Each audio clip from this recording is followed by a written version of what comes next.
Welcome to Kitty Book Nook, where we read children's books out loud.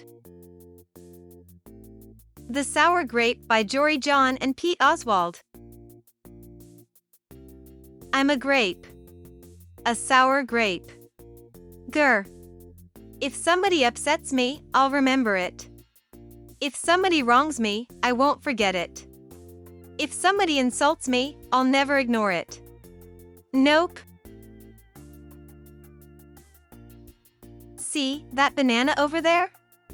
That banana slipped and bumped into me. So I'm holding a grudge. See that orange? That orange didn't call me back for a week. Grudge. See that line? That line borrowed my scarf and never returned it. Grudge. I suppose I've got pretty thin skin for a grape. Nobody steps on this grape. Grr. Granted, it wasn't always this way. I grew up in a close-knit bunch. There were about 3,000 of us in our little community. We all lived on a vine. Sure, it was a bit claustrophobic, especially when we were trying to get ready in the morning. But my family was ripe with humor, goodwill, and warmth. We did our best with what we had. My grandparents visited on the weekends. We'd stroll in the sun and they'd teach us what they knew. They said that it takes a bunch to raise a seed. They said that good grapes roll their own way in life. They told us to be kind, forgiving, considerate, and grateful. Or grateful, my grandpa said with a wink. Above all, no matter what life throws at you, and there will be a lot, try to stay sweet, my grandma said. Indeed, we said in response. And for a while, I was the sweetest of the sweet. I said please. I said thank you. I brushed aside life's little annoyances. I knew how good I had it. But then one day, something changed in me. It was my birthday. I had rigorously and vigorously planned a big party for weeks. I'd sent out invitations with the date prominently displayed. Get this, I had a Ferris wheel, a magician, and hayrides. I had snacks upon snacks upon snacks. The highlight of the party, though, was a fireworks display, which would happen at sundown. I stood out front and waited for folks to arrive. I had a gigantic smile on my face. I waited.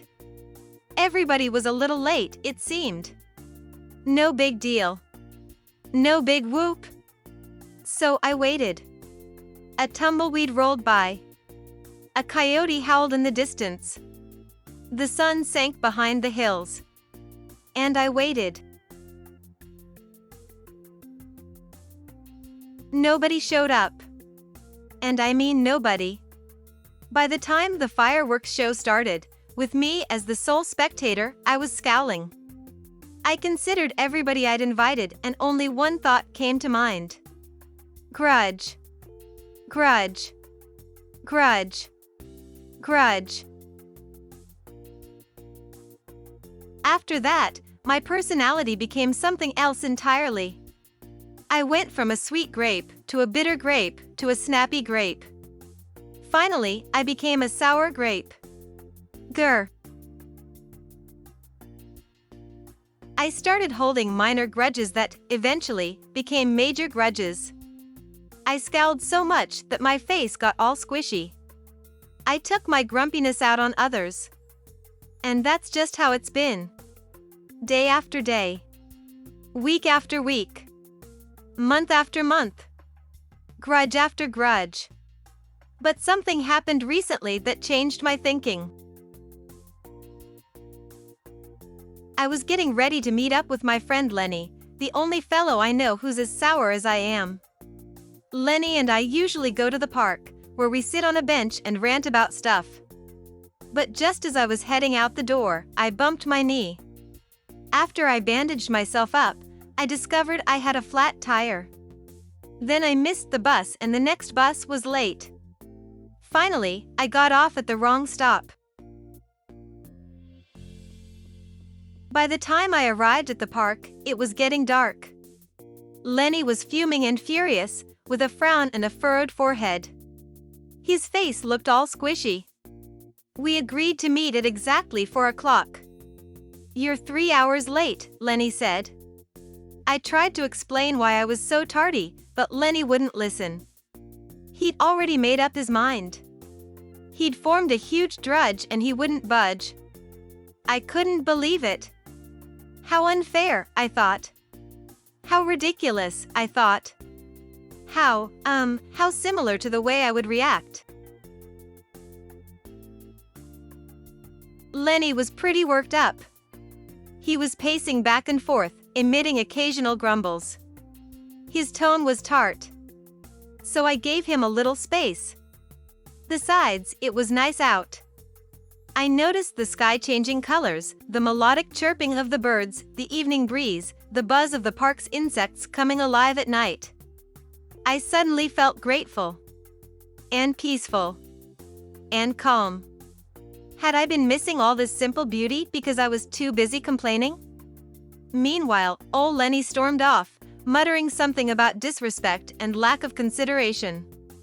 I'm pretty sure I hear him at a gore too. I walked home. I pulled a dusty box out from under my bed. There were old family photos inside. I spotted myself in one of the pictures. I was so sweet. I knew that little grape from the photo was still a big part of me, deep down. It would just take some work to get back there again. And that was the exact moment I found the invitation I had sent out for my infamous birthday party. The one where nobody showed up. It said May 31st. But wait a minute here, my birthday was on May 21st, alas, I'd told everyone to come on the wrong day. Gulp. It was all my fault. I realized nobody's perfect. Not even me. After that day, I started noticing other things, too. Like, how remaining sour all the time is so draining. I'd wasted so much energy holding grudges when I could have easily cleared the air if I'd felt hurt. And yes, I still get upset from time to time. But that's okay. Because now I talk, and I listen, and I work things out instead of just walking away. My sourness is fading. I'm letting go of all my grudges. And hey, it's working. Slip-ups happen, I am just glad you're okay. That scarf looks sublime on your.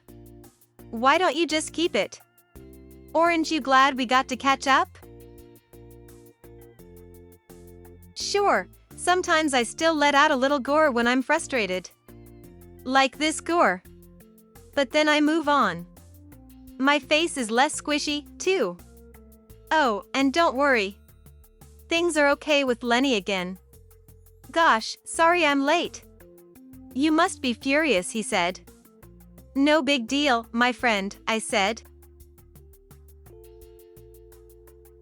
You know what? If you look at things in the right sort of way, and if you remember to be kind, considerate, forgiving, and grateful, life really can be pretty sweet. Yes, indeed. The end. Thank you for reading along with our children's story. If you would like to purchase this book, please find the link in the description. Please like this video and subscribe to our channel to be notified of our new children's stories.